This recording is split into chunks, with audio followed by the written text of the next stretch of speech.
qu'est-ce qu'on apprend dans le livre des Juges? On apprend qu'on veut marcher par la foi, hein, n'est-ce pas? On veut marcher par la foi. On veut marcher par la foi et s'appuyer sur la force du Seigneur. Et on a vu dans notre dernière étude que les Israélites priaient en dernier recours. Nous, on va prier en premier recours. Prions au Seigneur. On s'avance vers toi. On te demande ta force, Seigneur. Ta force, ta sagesse, ta puissance. Pas juste ta force d'avancer, Seigneur, mais ta puissance, Seigneur, pour pouvoir te servir, marcher dans ta sainteté. Esprit Saint, tu fais ça en nous et on te prie, continue à faire ces choses-là. Merci, Seigneur, parce que tu prends soin de nous. On te prie aujourd'hui, parle-nous, par ta parole, simplement, en ton nom, Jésus. Amen. Lorsque le peuple de Dieu criait à Dieu, à l'Éternel, l'Éternel entend et offre. Il offre à la fois la foi. C'est lui qui offre, hein? Actes chapitre 5 nous disait même qu'il offre la repentance. Il est venu pour donner la repentance à son peuple. C'est un cadeau. Ces choses-là sont des cadeaux de la part de Dieu. Rien vient de nos propres forces. Et on est reconnaissant pour ça. Et lorsque le peuple criait à l'Éternel, Dieu offrait, donnait, pourvoit à tout ce dont nous avons besoin. On le dit, on le répète, mais on doit continuer à marcher dans cette optique. Lorsque le peuple crie, Dieu donne la foi, la repentance, afin de vaincre. Hein. Et on sait ici que Dieu ne fait pas de géopolitique. Ce n'est pas ce qui se passe dans l'histoire du peuple. Dieu ramène son peuple à lui constamment. Et c'est ce qu'il fait avec nos vies. Il nous ramène, il nous garde, il nous protège. Et mais si on s'éloigne, il veut nous ramener à lui. J'espère que vous le croyez ce matin. Et c'est l'histoire de Dieu, de son peuple, lorsque son peuple crie à lui. Et lorsque le peuple s'éloigne, hein, chacune s'éloigne du Seigneur, ils sont livrés entre les mains de l'ennemi, entre les mains des Cananéens. Hein, on a vu au nord, l'ennemi était, les Cananéens au nord venaient vers, pour oppresser, et les seigneurs les délivrent. Ensuite, lorsque le peuple retombait, hein, on l'a vu, c'est un cycle qui revient, lorsque le peuple retombait, s'éloignait de Dieu, et une des phrases que l'on voit dans le livre des Juges, hein, lorsqu'ils marchaient selon leur voie, ils retombaient dans l'oppression. On l'a vu avec Jabin, on le voit ici avec Madian, on l'a vu dans le chapitre 6, et on va le voir encore, comment Dieu délivre avec Gédéon, qui dirige le peuple, et le Madian qui venait du sud-est, de l'autre côté du Jourdain, et venait oppresser. Et on va le voir bientôt avec les Philistins du sud qui vont venir aussi oppresser. Ce qu'on retire de ça, c'est que de toutes parts, Israël était oppressé. De toutes parts. Et c'est ce que l'ennemi fait dans notre vie. Lorsqu'on s'éloigne de Dieu, de toutes parts, on est oppressé. Mais le Seigneur délivre. J'espère que vous le croyez ce matin. Le Seigneur délivre. Tout Madian, Juges chapitre 6, verset 33, on avance ensemble dans le texte que l'on veut entendre. On est ici pour entendre la parole de Dieu. Juges chapitre 6, verset 33, tout Madian, Amalek à son aide, et les fils d'Orient se rassemblèrent et ils passèrent le Jourdain et campèrent dans la vallée de Jizréel, vallée d'Armageddon pour nous aujourd'hui. De la prise de position de Gédéon, on a vu dans notre dernière étude, Gédéon a pris position, il a obéi à Dieu, il a pris position, il a renversé l'autel de son père, hein? Il a renversé sa Mercedes, là, le truc qui avait le plus de valeur pour lui, il a pris position, de la prise de position de Gédéon à la prise de conscience de son père, de son village, de sa communauté. La communauté revient au Seigneur. Le Seigneur va les délivrer. Gédéon fut, verset 34, revêtu de l'Esprit de l'Éternel. Ne partez pas en guerre sans l'Esprit de Dieu.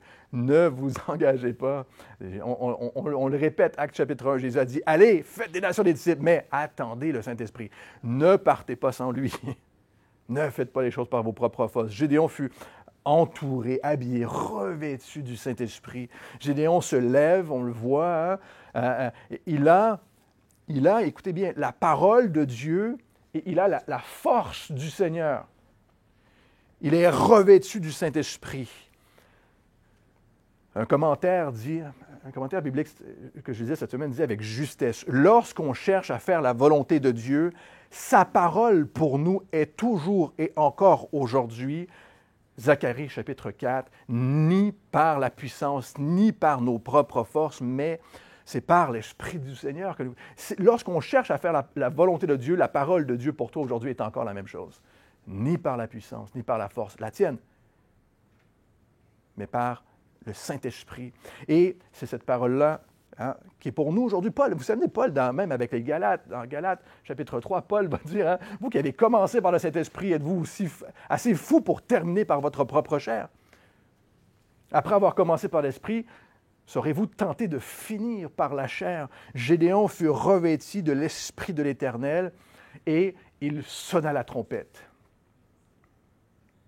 Il sonna la trompette et Abiézer fut convoqué pour marcher à sa suite, la maison de son père, sa communauté. Il envoya des messagers dans tout Manassé qui fut aussi convoqué pour marcher à sa suite. Il envoya des messagers dans Aser. On nomme encore une fois les tribus d'Israël, certaines des tribus d'Israël, dans Zabulon, dans Nephtali, qui montèrent à leur rencontre. On va y revenir dans notre prochaine étude aussi. Des milliers de personnes se présentent,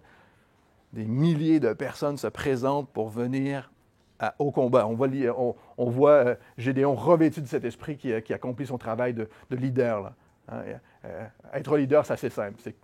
C'est quelqu'un qui est suivi par d'autres personnes. C'est aussi simple que ça. C'est lorsque des gens nous suivent. Et on veut que ça soit fait par la puissance du Saint-Esprit parce que le Seigneur est à l'œuvre. Le Seigneur entend vos prières, n'est-ce pas? J'espère que vous le croyez ce matin, que le Seigneur entend vos prières, mais c'est son plan qui se réalise. J'espère que vous le croyez aussi ce matin. Il entend nos prières, mais c'est son plan qui se réalise. La bataille lui appartient. C'est sa parole. Gédéon a la parole de Dieu. La bataille m'appartient. Je vais de ma main délivrer Israël. Il vaincra l'ennemi. C'est une certitude. C'est cette promesse que nous avons. Ensuite, qui se lèvera pour rendre gloire à Dieu, pour reconnaître l'œuvre de Dieu? Qui se lèvera pour faire ça? Gédéon dit à Dieu, on voit le doute qui revient, on l'a vu dans notre dernière étude, si tu veux délivrer Israël par ma main, hop, il y a ce petit problème de jeu ici qui revient, par ma main, comme tu l'as dit, voici, je vais mettre une toison de laine dans l'air, si la toison seule se couvre de rosée et que tout le terrain reste sec, je reconnaîtrai que tu délivreras Israël par ma main, comme tu l'as dit. Il répète une deuxième fois. Est-ce possible parfois que les choses soient un tout petit peu trop au sujet de nous-mêmes, n'est-ce pas? Est-ce possible parfois que le je reprenne la place rapidement, que ce soit à propos de mon appel, mon service, moi, mes dons, mon expérience? C'est possible parfois. Hein? Naturellement, notre cœur fait ça, notre chair fait ça. Quand Paul parle aux Galates, encore une fois, il dit « L'esprit a des désirs contraires à ta chair. » Et ils sont constamment en confrontation. On parle de nous, hein, ici. Gédéon a la parole de Dieu et il a l'Esprit de Dieu. Ce que nous avons aussi, frères et sœurs. Par la grâce de Dieu, c'est ce que nous avons aussi. Gédéon traîne évidemment ce truc qu'il aurait dû se débarrasser. On l'a vu, hein? Aussitôt qu'il y a l'appel de Dieu sur notre vie, c'est le bon moment de mettre notre chair au pied de la croix. Jésus, c'est le travail du Saint-Esprit de mettre à mort notre chair en passant.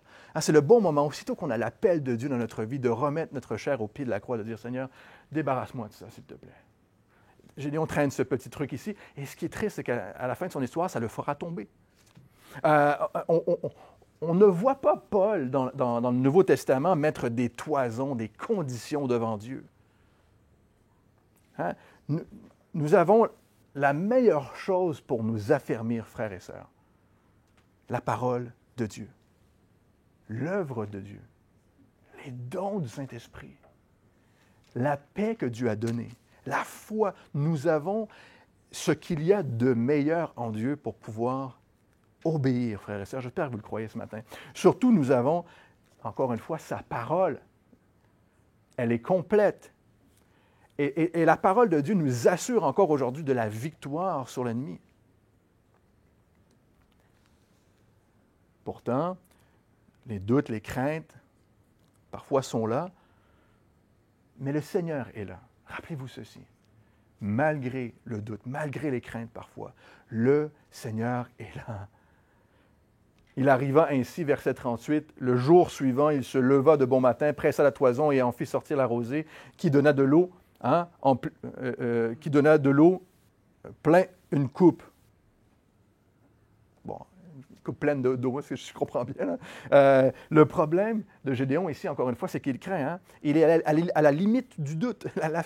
La ligne est mince parfois entre la peur, la crainte et le doute. Là. Gédéon dit à Dieu, il sait ce qui se passe, hein? Il comprend même son doute, là. Que ta colère ne s'enflamme point contre moi, et je parlerai encore une fois de plus. Je ne parlerai plus que cette fois. Il y a une fine ligne frères et sœurs, entre s'attendre à Dieu et de mettre Dieu au défi. La ligne est mince. Entre s'attendre à Dieu et de mettre Dieu au défi. Voire parfois même le défier. La ligne est mince parfois. Le problème n'est pas que nous ne savons pas ce que Dieu dit, mais que nous ne faisons pas ce que Dieu nous demande. Le problème n'est pas que nous n'avons pas ce que Dieu dit, nous ne savons pas ce que Dieu dit. Malachie chapitre 3, verset 10, je vous le lis, Dieu dit « Mettez-moi de la sorte à l'épreuve, dit l'Éternel des armées, et vous verrez si je n'ouvre pas pour vous les écluses des cieux. Si je ne répands pas sur vous la bénédiction en abondance. » Malachie chapitre 3, Dieu dit, « Mettez-moi ainsi à l'épreuve. »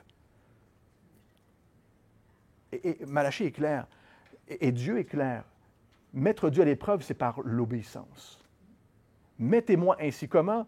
En obéissant. Obéissez, mettez-moi à l'épreuve de cette manière-là. Crois la parole de Dieu, crois ce qu'elle dit pour toi et agis selon ce que Dieu te demande. Mets à l'épreuve de cette manière-là. Frères et sœurs, c'est la foi qui plaît à Dieu. Saviez-vous? La parole nous dit que c'est la foi qui plaît au Seigneur. 1 Corinthiens chapitre 1, Paul parle un peu de ces signes. Dans 1 Corinthiens chapitre 1, Paul va reconnaître que les Juifs, dans leur culture, recherchaient des signes, des miracles, pour attester l'œuvre de Dieu. Que les Grecs recherchaient la sagesse, plus que la parole de Dieu. En plus, comme si la parole n'était pas suffisante. Hein, on veut ajouter parfois à ce que Dieu nous dit. On voudrait que ce que l'on fait soit accompagné de choses, que notre obéissance soit accompagnée de choses plus grandes encore. Mais ce qu'il y a de plus grand, c'est ce que Dieu nous dit. Alors que Paul nous rappelle, dans 1 Corinthiens chapitre 1, il dit, les Juifs cherchent des signes, les Grecs la sagesse, alors que la prédication de la croix, frères et sœurs, la parole, simplement, prêcher l'Évangile, est suffisante pour attester de l'œuvre de Dieu. J'espère que vous le croyez ce matin. Paul va même spécifiquement dire que la prédication de l'Évangile est suffisante pour attester que le Saint-Esprit est à l'œuvre. Pourquoi? Parce que c'est son rôle de convaincre. C'est son rôle d'agir. Toi, tu le suis. C'est ton rôle d'obéir à Dieu. On est d'accord avec ça ce matin? Simplement. Gédéon avait la parole de Dieu, il avait la force du Saint-Esprit pour accomplir la tâche qui était mise devant lui. On voudrait des signes parfois pour nous-mêmes, qui accompagnent tout ce que l'on fait, tout ce que l'on dit. Mais la parole de Dieu et le Saint-Esprit va au-delà de ces signes et de ces choses-là. La parole et le Saint-Esprit vont au-delà de ces choses-là que l'on recherche. L'œuvre du Saint-Esprit est encore plus merveilleuse qu'une toison, un bol d'eau rempli. Là. Son œuvre est extraordinaire. Il change ton cœur. L'œuvre du Saint-Esprit à l'intérieur de nous est bien plus grande. Gédéon dit, ne te fâche pas, Seigneur, que ta colère ne s'enflamme pas. Cette fois-ci seulement, je demanderai. Il dit, je voudrais seulement faire encore une épreuve avec la toison. Que la toison seule reste sèche et que tout le terrain se couvre de rosée. On l'a dit, mais le problème avec les signes, à demander des signes à Dieu, c'est qu'on doute quand même. On se dit, ah, ben peut-être que... peut-être que ce n'était pas Dieu, peut-être que c'était mon imagination. Je vais essayer une deuxième fois pour voir. Et Dieu fit ainsi cette nuit-là. Dieu il est plein de grâce avec Gédéon. Il est plein de grâce avec nous. La toison seule resta sèche et tout le terrain se couvrit. Fin de l'histoire. Non seulement Gédéon est prompt à douter, à craindre, ce qui effectivement représente l'état du peuple à ce moment-là, d'Israël, dans lequel le peuple vit à ce moment-là, même dans la crainte, dans de l'oppression de l'ennemi. Mais Israël, et on va voir, c'est le message de Dieu pour Gédéon et le peuple à ce point-ci et pour nous.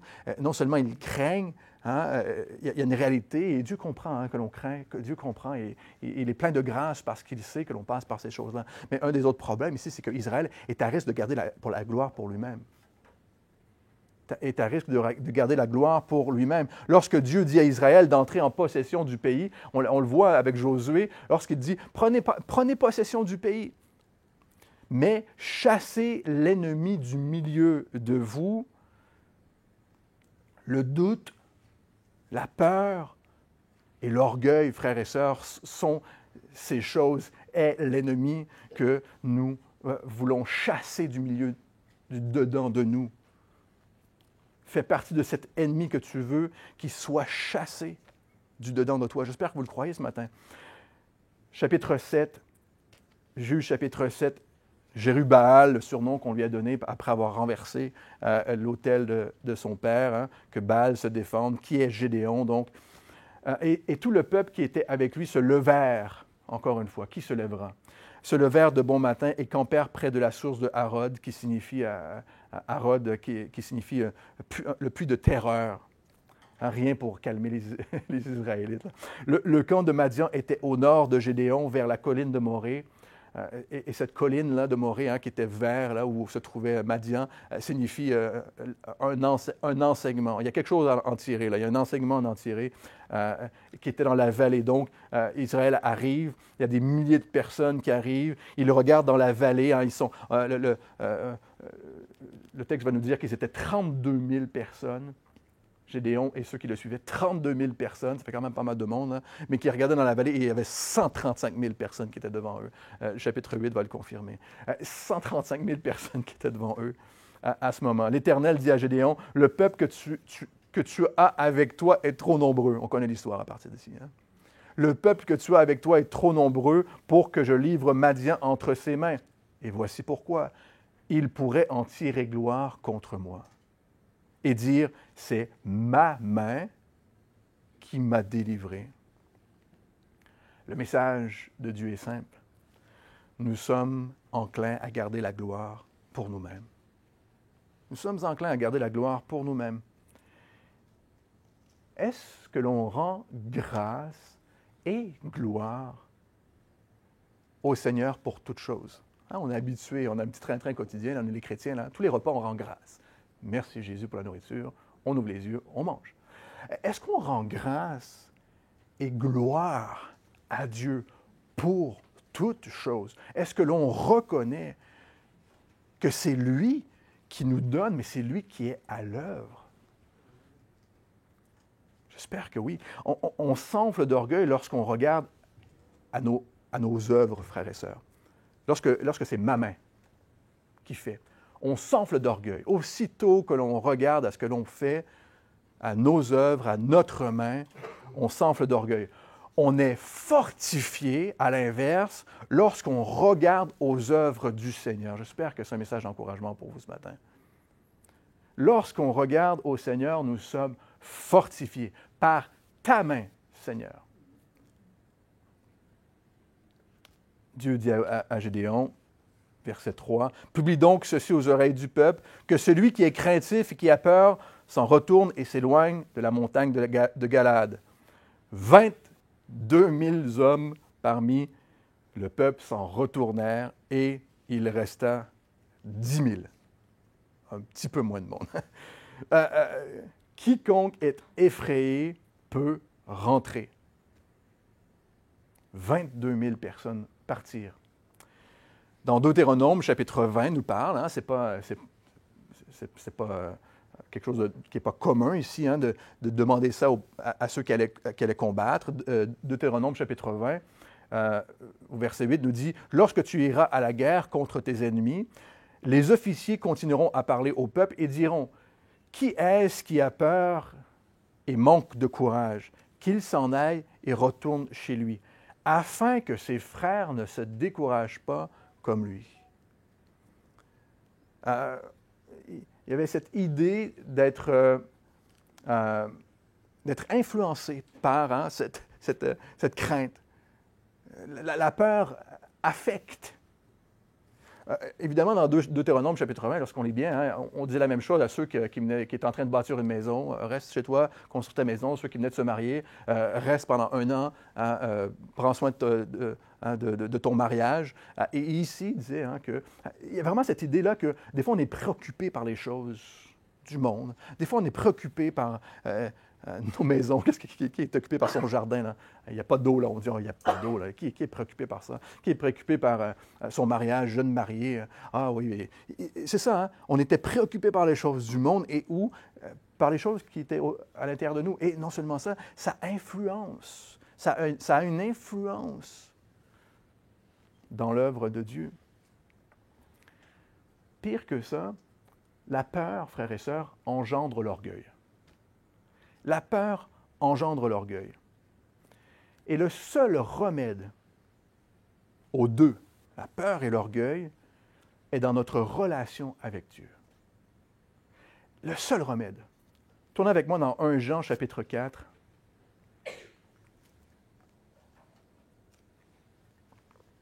Dieu comprend que l'on peut s'être préoccupé par certaines choses. Dieu comprend aussi que certaines choses affectent, vont au-delà. Lorsqu'on ne chasse pas ces choses-là, lorsqu'on ne traite pas ces choses-là à la racine, il sait que ça engendre autre chose. 1 Jean chapitre 4, verset 18. La crainte n'est pas dans l'amour, mais l'amour parfait bannit la crainte. L'amour parfait bannit la crainte. 1 Jean chapitre 4 nous rappelle, demeurez en Dieu. Demeurez en... Ayez cette relation avec lui. Gardez vos yeux dans la parole de Dieu. Lisez, connaissez la parole de Dieu. Priez, ayez ces temps tous les jours avec Dieu, dans une relation avec lui. C'est le seul remède à ce qui se passe à l'intérieur de vous, frères et sœurs. Le seul. Nous connaissons que nous demeurons en lui, 1 Jean chapitre 4 nous dit, et qu'il demeure en nous parce qu'il nous a donné son esprit. Nous attestons que le Père a envoyé le Fils comme sauveur du monde, au verset 15, celui qui déclarera publiquement que Jésus est le Fils de Dieu. Dieu demeure en lui et lui en Dieu.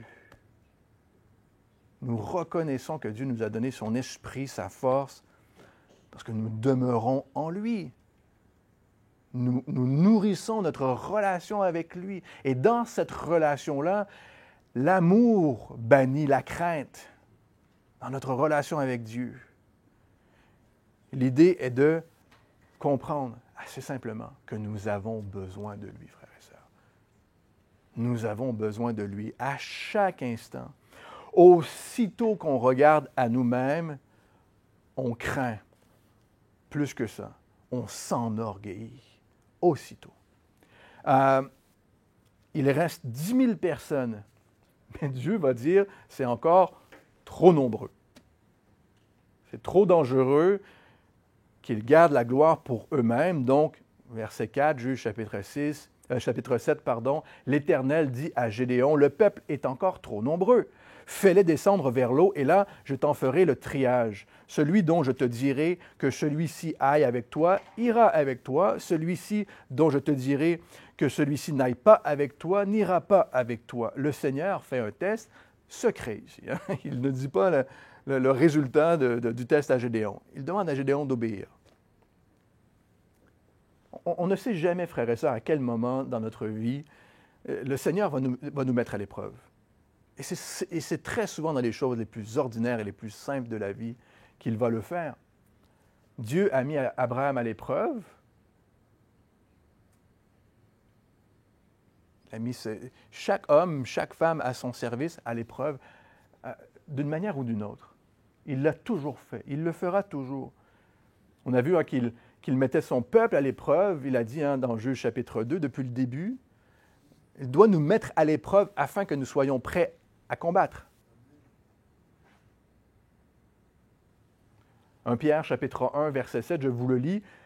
Afin que l'épreuve de votre foi, Pierre nous parle de ça, de cette épreuve, afin que l'épreuve de votre foi, plus précieuse que l'or périssable, qui est cependant éprouvée par le feu, ait pour résultat la louange, la gloire à Dieu, l'honneur à Dieu. Lorsque Jésus-Christ apparaîtra, cette épreuve de notre foi, ce qui doit en ressortir, c'est la louange. Donner gloire à Dieu. Honneur. Gédéon fit descendre le peuple vers l'eau, et l'Éternel dit à Gédéon, « Tous ceux qui laperont l'eau avec la langue comme lappe le chien, tu les sépareras de tous ceux qui se mettront à genoux pour boire. » Tout ce que l'on sait ici est que Dieu sépara ceux qui lapent l'eau avec la langue comme le chien, il les sépare de tous ceux qui se mettront à genoux pour boire.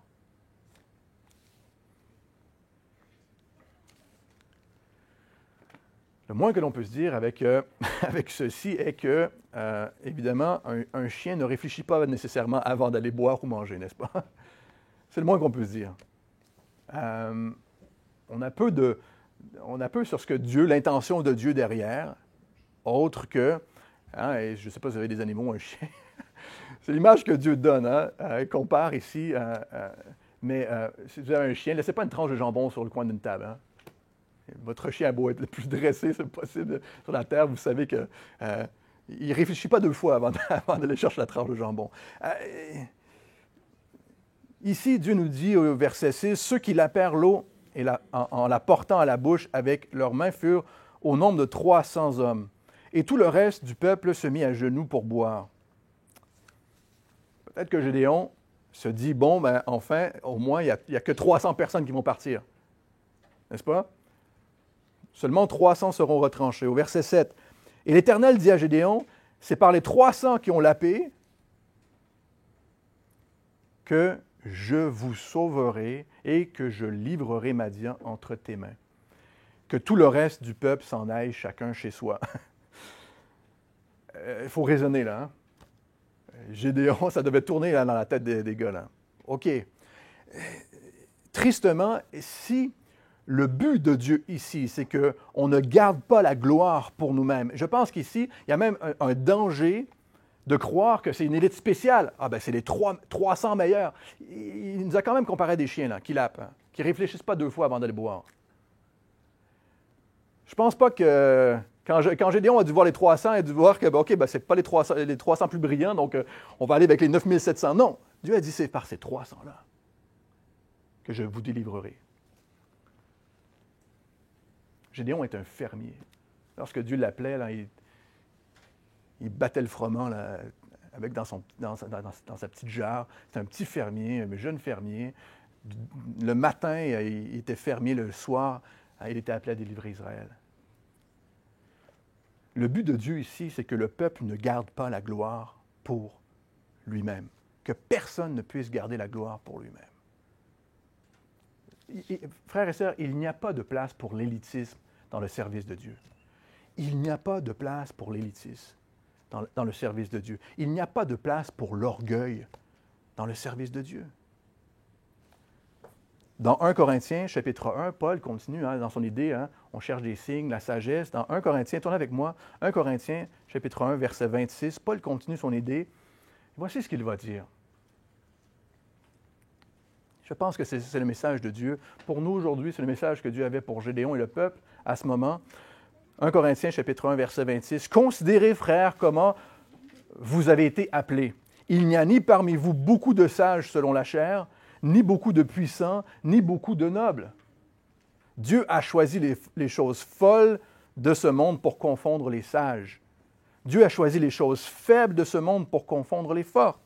Et Dieu a choisi les choses viles du monde et celles qu'on méprise, celles qui ne sont point pour réduire à néant celles qui sont, afin que personne ne se glorifie devant Dieu. Frères et sœurs, moi j'ai choisi, je ne sais pas, chose vile, chose folle. Je n'ai pas fait mon choix encore. Je suis quelque part là-dedans, en tous les cas. J'espère. C'est le message de Dieu ici. Hein. La gloire revient à Dieu, frères et sœurs. La gloire revient à Dieu. Et à lui seul. On n'a pas besoin d'être idiot pour servir Dieu. Hein? On a juste besoin d'être honnête. On a juste besoin d'être honnête avec soi-même et de donner gloire à Dieu en toutes choses, toutes circonstances. J'espère que vous le croyez ce matin. Ça ne repose pas sur notre expérience, sur notre sagesse. Notre expérience, notre sagesse, notre beauté, peu importe, hein, ne nous rend pas plus attirants devant Dieu.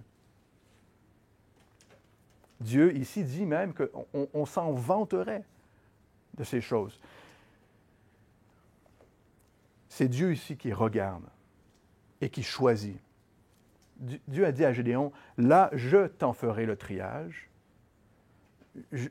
Celui ou celle que je te dirai, hein, celui à ce point-là, mais frères et sœurs, ce message est pour chacun d'entre nous. C'est lui qui regarde, qui choisit, qui nous met à l'épreuve, qui parfois nous dit pour un temps c'est non, pour un temps c'est oui. Nous, on veut être disponible pour Dieu. J'espère que c'est le désir de votre cœur ce matin. Josué disait ceci au peuple aussi. Hein? Avant, Josué chapitre 1, il va prendre possession de la terre promise. Restez dans la parole de Dieu. Tu méditeras la parole jour et nuit. Ce livre ne s'écartera point de toi. Alors tu auras du succès. Si tu fais ça, tu auras du succès. À ce point, 300 hommes devant 135 000 personnes. On espère, on sait qu'il devait y avoir un nouveau sens de respect devant Dieu. Un nouveau sens de respect, probablement un sens d'humilité devant Dieu. Pas un sens d'élitisme. Hein? Et c'est là où nous voulons être. Et c'est là où nous voulons rester. Dans ce sens d'humilité. Seigneur, si toi tu n'agis pas, rien ne peut se produire. Nous ne sommes pas dans la prétention. Hein? Je suis choisi parmi 32 000, hein, sur 10 000, sur 300. Il n'avait plus, encore une fois, que la parole de Dieu et l'Esprit de Dieu pour vaincre. Ce que nous avons aussi aujourd'hui. On prie, hein, au verset 8, on prit les vivres du peuple et ses trompettes, puis Gédéon renvoya tous les hommes d'Israël, chacun dans sa tente, et il retint les 300 hommes. Le camp de Madian était au-dessus de lui dans la vallée maintenant. L'Éternel dit à Gédéon pendant la nuit, et voici comment Dieu va encourager Gédéon. Il va l'affermir, il va continuer à l'affermir. Et il dit à Gédéon pendant la nuit, « Lève-toi, descends au camp, car je l'ai livré entre tes mains. » Encore une fois, ma main, pas la tienne, Gédéon. Le Seigneur sait que le combat dans le cœur de Gédéon est grand. Il sait ça, que le combat qui est dans le cœur de Gédéon est grand. Si tu crains de descendre, descends-y avec Pura, ton serviteur. Tu écouteras ce qu'ils diront, et après cela, tes mains seront fortifiées. Descends donc au camp. Hein? Gédéon, il descendit donc. Il craignait. Le Seigneur savait ce dont il avait besoin à ce moment. Hein, comme il sait pour nous ce que nous avons besoin et à quel moment nous en avons besoin. Avec Pura, Gédéon descendit, son serviteur, jusqu'aux avant-postes du camp. Madian, Amalek et tous les fils de l'Orient étaient répandus dans la vallée comme une multitude de sauterelles, et leurs chameaux étaient innombrables comme le sable qui est sur le bord de la mer. Gédéon arriva, et voici, un homme racontait à son camarade un songe. Il disait, « J'ai eu un songe, et voici un gâteau de pain d'orge roulait dans le camp de Madian. Il est venu heurter jusqu'à la tente, et elle est tombée, la tente. Le pain d'orge l'a retourné sans dessus-dessous, et elle a été renversée. On ne parle pas d'une petite tente Quechua, là. C'était des tentes qu'on montait à plusieurs hommes, des soldats avec des grosses massues, des pieux. C'était solide, là. Donc, ce pain d'orge, dans son songe, a renversé cette tente qui représentait Madian. Son camarade répondit et dit, ce n'est pas autre chose que l'épée de Gédéon, fils de Joas, homme d'Israël. Dieu a livré entre ses mains Madian et tout le camp. Donc, Gédéon se rend jusqu'aux abords du camp. Il y a la garde qui est là. Un gars dit, j'ai fait un rêve cette nuit. Dieu m'a donné un songe où j'ai reçu un songe. J'ai vu un petit bout de pain. Hein. Le pain d'orge la représente la pauvreté. Il n'y avait rien de plus simple que ça. C'était la chose qui coûtait le moins cher. C'était vraiment un tout petit pain d'orge là, et qui a roulé, qui a renversé la tente qui représentait Madian. Dieu leur donne un songe et l'explication à ce songe. Et Gédéon entend, il est caché et il entend ce songe-là. Donc Dieu donne aussi un songe à l'ennemi et son interprétation. Il crée cette prise de conscience-là dans le camp de l'ennemi. C'est lui qui s'occupe de dérouter l'ennemi. C'est Dieu qui fait ça. C'est son œuvre. Ils disent Dieu, dans le songe, l'interprétation, c'est Dieu a livré Madian entre les mains de Gédéon et d'Israël. C'est Dieu, hein? Même dans l'interprétation, c'est Dieu qui a livré. C'est Dieu qui s'occupe de notre ennemi, qui s'occupe de votre ennemi. Jacques, chapitre 2, verset 19, nous dit, je vous le lis, « Tu crois qu'il y a un seul Dieu, tu fais bien. Les démons aussi y croient et ils tremblent. » C'est Dieu qui s'occupe de ça. C'est sa réputation à lui. C'est sa main à lui. C'est son œuvre à lui. Lorsque Gédéon eut entendu le récit du songe et son explication, il se prosterna. Il loua. Il n'a pas attendu au dimanche d'après. Hein? Il s'est agenouillé, il s'est prosterné et il s'est mis à louer Dieu. Il a été fortifié. Il adora dans son cœur. Il ne devait pas chanter très fort à côté du camp, mais il se prosterna comme le Seigneur l'avait voulu. Le Seigneur a dit, tu écouteras ce qu'ils diront et après cela, tes mains, ton cœur, ton âme seront, hein, tu seras fortifié complètement. Pourquoi Gédéon a été fortifié? Parce qu'il a entendu parler de lui? Ah! Ils savent que j'arrive. C'est pour ça que Gédéon a été fortifié? Non, parce que le Seigneur était déjà à l'œuvre. Gédéon a été fortifié parce que Dieu était déjà à l'œuvre. Un moment d'humilité, hein, se prosterner de cette manière-là, juste de s'abandonner à Dieu, de reconnaître ce qu'il fait. Un moment peut-être même de repentance. Seigneur, ma main, j'ai dit ma main. Comment j'ai pu penser ça? Qui aime ces moments avec Dieu? Ces moments où est-ce qu'on reconnaît hein, qu'on a besoin de lui. Ces moments-là, le nombre de moments où ça m'arrive, j'espère que Dieu va continuer à agir comme ça dans ma propre vie. Juste de reconnaître, de tomber à genoux et de dire, Seigneur, tu es grand. Si toi, tu n'agis pas, je ne peux rien faire. Vous savez, si le Seigneur a une parole pour vous, il vous la fera entendre. Au bon moment. Il va vous fortifier de la bonne manière. Il connaît vos besoins. Il sait ce dont nous avons besoin et à quel moment nous en avons besoin.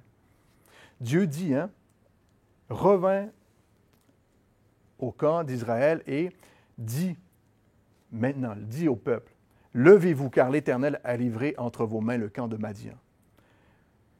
La louange et le courage vient de ce que Dieu dit et ce que Dieu fait, frères et sœurs. Pas ce que tu dis et pas ce que tu fais. La louange, elle vient de ce que Dieu dit et de ce que Dieu fait. Il divisa en 3 corps les 300 hommes et il leur remit à tous des trompettes, des cruches vides et des flambeaux dans les cruches. Vous êtes avec moi ce matin, là? Il n'a pas donné des épées, là. Il y a 135 000 personnes, 300. Et elle est où, ma mitraillette? Une cruche? Une torche? Et une trompette. Comme pour toutes les autres batailles que Israël a gagnées, c'est la main de Dieu qui a délivré à Israël. Avant les juges et après, Gédéon leur dit, Vous me regarderez et vous ferez comme moi. Dès que j'aborderai le camp, vous ferez ce que je ferai. Et quand je sonnerai de la trompette, moi et tous ceux qui seront avec moi, vous aussi, vous sonnerez de la trompette tout autour du camp et vous direz pour l'Éternel et pour Gédéon. Gédéon n'est pas un élite, n'est pas plus élevé que les autres, n'est pas meilleur que les autres. Gédéon est un exemple à suivre. Est un exemple à suivre. On l'a regardé, on l'a suivi, on a fait comme lui. Hein, c'est le but.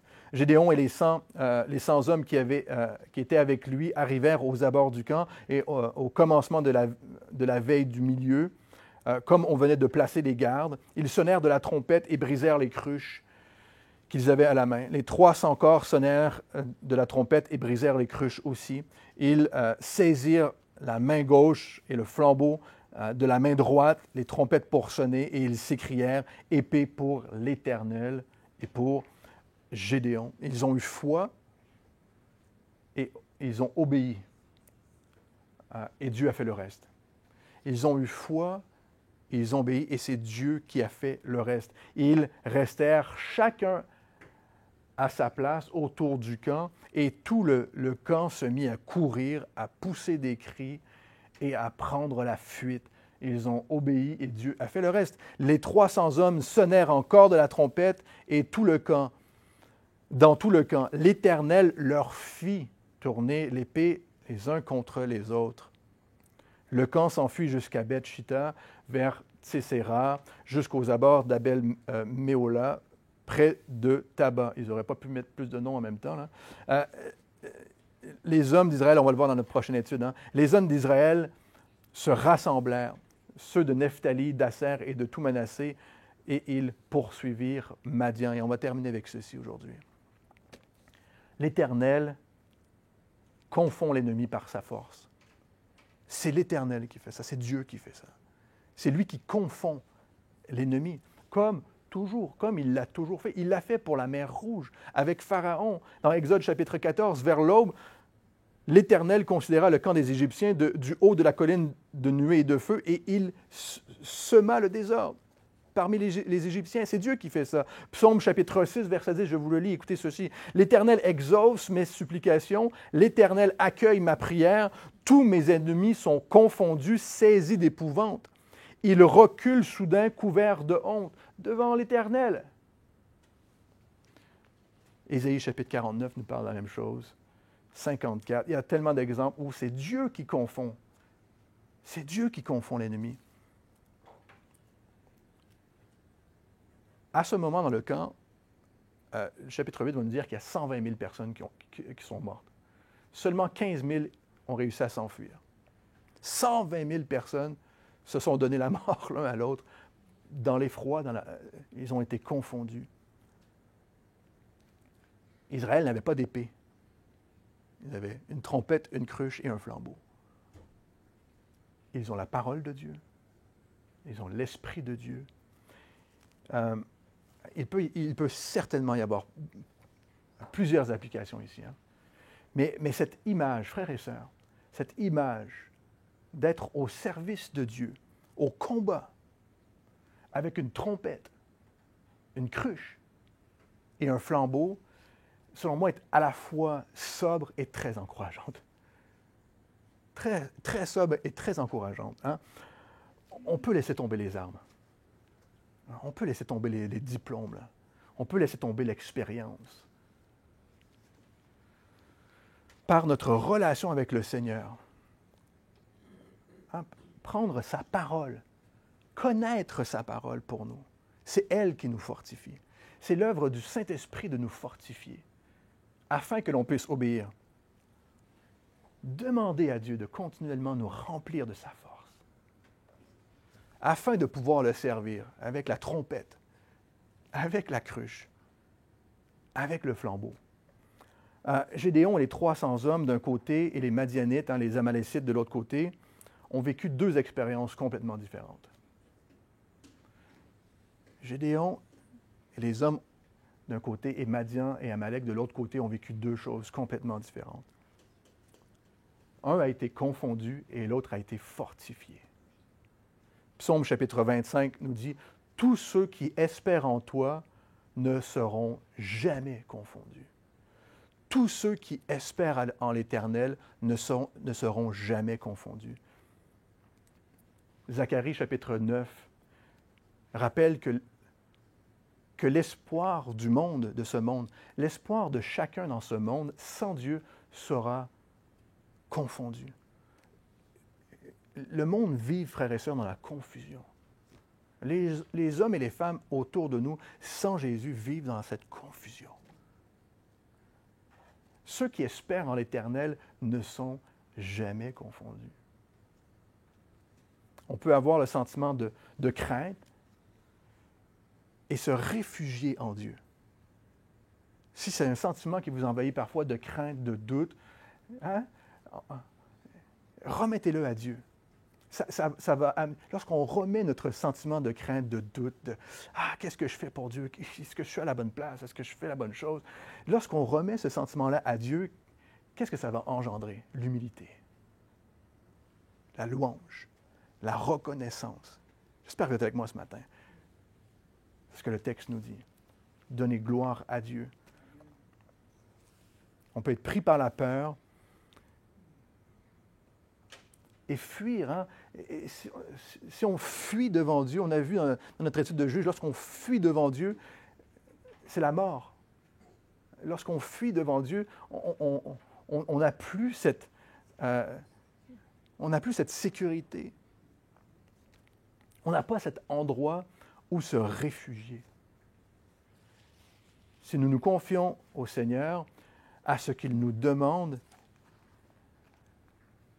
là où il nous veut, nous serons sans crainte. Prions, Seigneur, nous voulons faire ta volonté, pas la nôtre. Et nous voulons simplement être disponibles pour toi, Seigneur. On te prie de créer ce cœur disponible pour toi. Et il n'y a pas de meilleure façon d'être disponible que de venir à toi, dans ta parole, t'écouter, dans la prière, Seigneur, te supplier. Tu entends nos supplications. Tu entends, Seigneur, nos cœurs. Et on te prie, Esprit Saint, de continuer à faire cette œuvre au dedans de nous et au travers de nous, s'il te plaît. En ton nom, Jésus. Amen.